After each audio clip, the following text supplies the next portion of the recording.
whatever we've got left, we'll do anything for it. So I rented a place in Toronto. I stayed there almost 9 months. I've been there, only to see how the students are living there.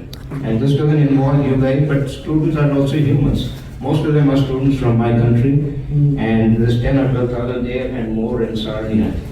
And they were tricked and brought here. They were tricked, false admission. Some of them. Have you heard of the University of Porcupine, anybody? No. This was an educated girl. Most of them are not educated. They're 10th grade dropouts. They say, I can't pass 10th in Canada because India, because the system is bad. I'll come to Canada and I'll do my MBA.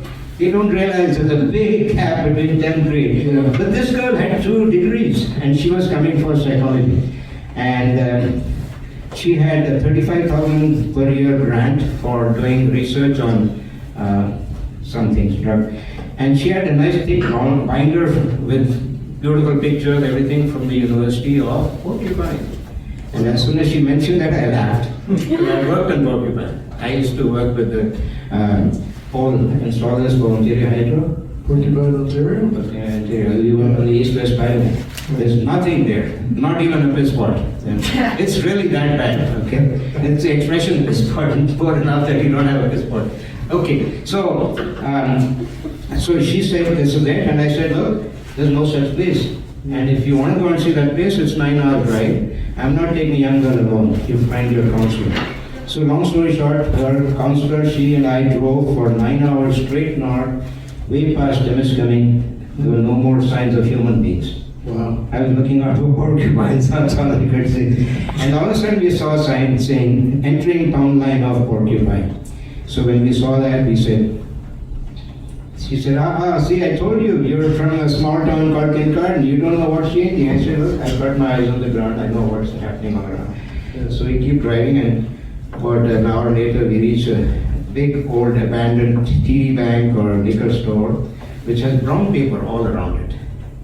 And I look in her journal, that picture is the same, except on her picture it's photoshopped to say University of Porcupine. Over there it says Porcupine Drug Rehab Center. So 83 inmates in there, they call them inmates literally over there, mostly French Canadian or Native Indians, and no supervision.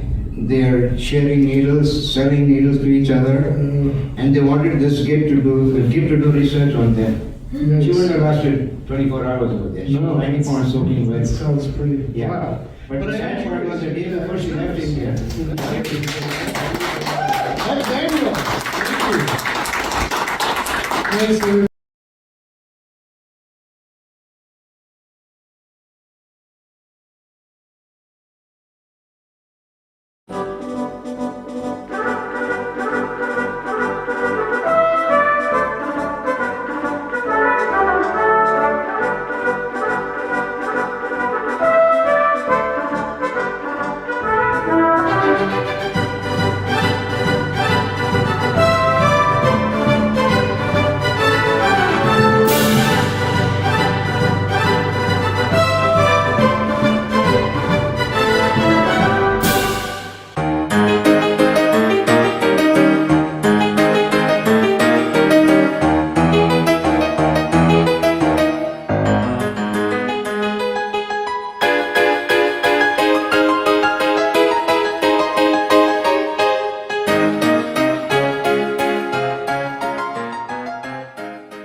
Like, subscribe, criticize, pass on to others, share what I'm saying to you, because these are words that won't be repeated again and again and again.